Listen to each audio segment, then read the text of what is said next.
ফার্স্টে আমি কী ভেবেছিলাম বাটিগুলোর নিচটাতে করবো না, আমার হাতে একদমই শর্ট টাইম, তো আলটিমেটলি ভালো লাগছে না দেখতে জিনিসটা।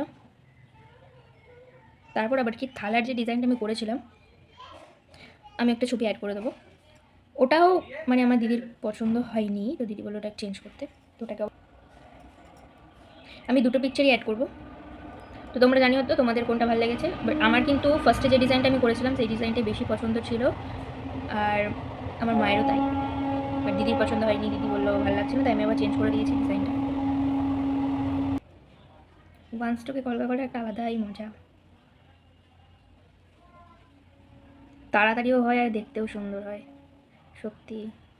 আগে ভাবতাম এক স্ট্রোকে করি বা দু স্ট্রোকে করি বা তিন স্ট্রোকেই করি, ব্যাপারটা তো সেই একই হয়, কিন্তু এখন বুঝতে পারি না এক স্ট্রোকে করার ফিনিশিংটাও সুন্দর হয়, স্পিডেও করা যায়। কারণ একটা জিনিস করতে যেখানে আমি দুটো স্ট্রোক বা তিনটে স্ট্রোক দিচ্ছি, সেখানে একটা স্ট্রোকে আমার সুন্দর করে জিনিসটা হয়ে যাচ্ছে, আমার সময়টাও ওয়েস্ট হচ্ছে না, জিনিসটার ফিনিশিং খুবই ভালো আসে।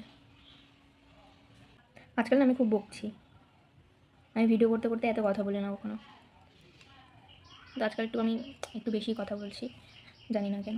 মানে সামনে হয়তো দিদির বিয়ে, সে আনন্দে হয়তো, মানে আমি প্রত্যেকবার ভিডিও করতে বসে আর কী বলবো এটাই ভাবি।